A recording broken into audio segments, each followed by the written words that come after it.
si parla i rendi desti di Agonzona Gossa, quelli che hanno portato una generazione o quelli che hanno avuto successo a un momento dato, si fa riverenza spesso a Giacomo Diero, Giacomo Fusina, i fratelli Vincenti, Juan Paolo Boletti, John Terramurocchi.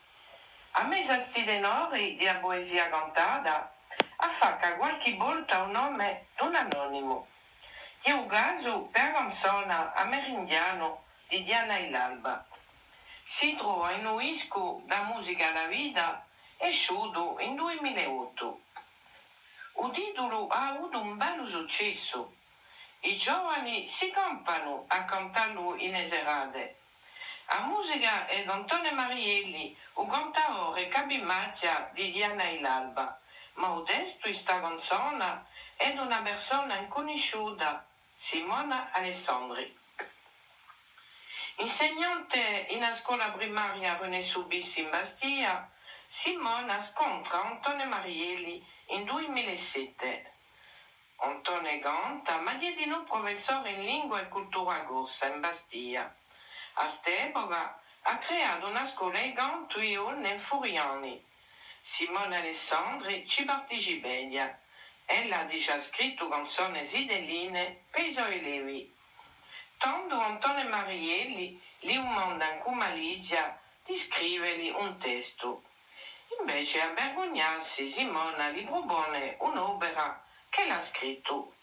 Uso titolo Amerindiano piace a Antonio Marielli.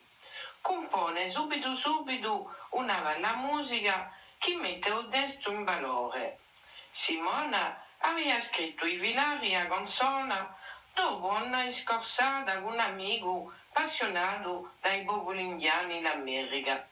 St'amico era persuaso di essere una reincarnazione di un indiano come Jim Morrison, il quale lo era scemo.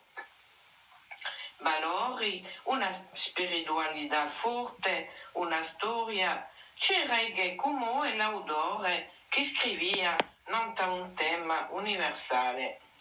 La storia di individui, di una tribù, di un popolo multiplo, a un quotidiano difficile, ma a dignità che non può cambiare.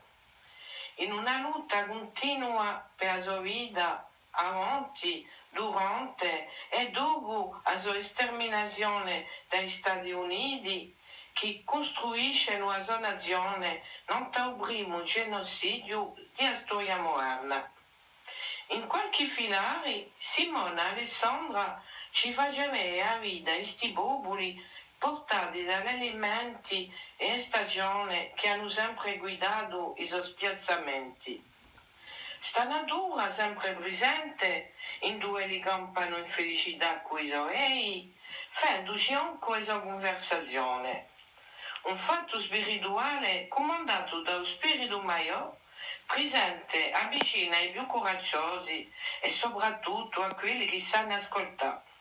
In giro ovunque a sera le anime si uniscono in un canto che colla sino alle stelle. Sto popolo è assai vicino in quella cultura gossa tradizionale, sensibile come i gossa ai simboli e alle forze di spiriti. Hanno in comune una cultura in pericolo. Ci è dunque questa canzone, una scrittura universale e ci ritroviamo tutti in ella. La cerca comune tra i gossi e gli indiani è quella di valori anziani persi.